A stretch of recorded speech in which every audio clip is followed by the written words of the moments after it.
लगातार खबरों के लिए बेल आइकन दबाइए। हमारे साथ जुड़े रहने के लिए न्यूज़ 29 इंडिया को सब्सक्राइब कीजिए। नमस्कार, स्वागत है आपका न्यूज़ 29 इंडिया में। मैं हूं आपके साथ कविता पांडे।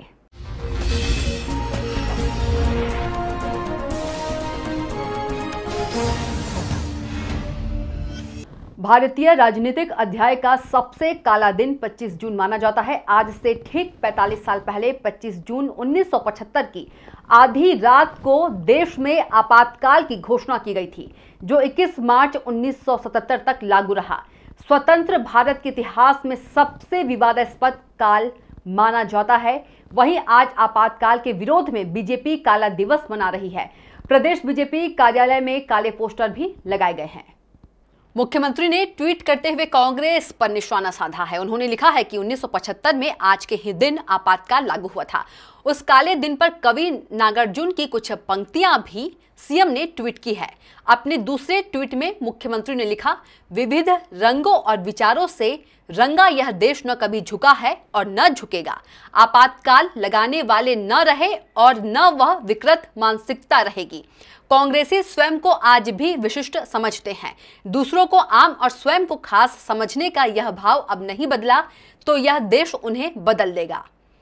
पूर्व मंत्री पीसी शर्मा ने बीजेपी कार्यालय में काले पोस्टरों पर पलटवार करते हुए कहा कि आपातकाल के समय देश की आर्थिक स्थिति ठीक हुई थी, मगर आज बीजेपी के दौर में अघोषित आपातकाल है। इस अघोषित आपातकाल में और आपदा में चीन और नेपाल भी आंखें दिखा रहा है। Bureau report, news 29 India. अच्छा हुआ, वैसे तो हम लोग खुद तैयारी में हैं कि बीजेपी के नेताओं और बीजेपी कार्यालय को काले झंडे दिखाना, क्योंकि कोरोना काल में उन्होंने जो हालत पूरे प्रदेश के देश के लोगों की कर दी है, जिस तरह से प्रताड़ित हुआ है एक आम मजदूर, पैदल घरों में जाने के लिए मजबूर हुआ, लोगों की रोज़गार चले गए, डीजल पेट्रोल की वृद्धि अनाप शनाप हो गई, डीजल के भाव पेट्रोल से ज़्यादा हो गए और बिजली के बिल लंबे लंबे लोगों के आने लगे। लोगों की आर्थिक हालत को इन्होंने तहस नहस कर दिया है और लोगों की जेब में डाका डाल रहे हैं। और बात करते हैं आपातकाल की। आज अघोषित आपातकाल है पूरे देश के अंदर। मीडिया भी को भी जो न्यूज़ है ये सेंसर करके देने की बात करते हैं। आज अगर हम विरोध प्रदर्शन कर रहे हैं डीजल पेट्रोल पे, तो उस पर केसेस लगा रहे हैं।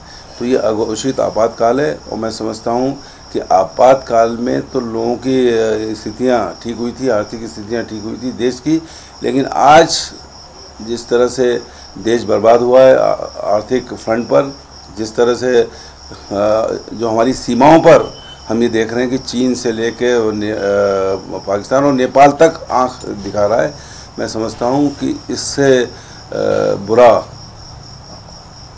आपदा इस देश को कभी नहीं आई जो कोरोना और आज पूरे देश की स्थिति है, चाहे आर्थिक स्थिति हो, चाहे बॉर्डर की स्थिति हो, चाहे लोगों के घरों की स्थिति। तो आप देखते रहिए न्यूज़ 29 इंडिया, एक देश सारे प्रदेश।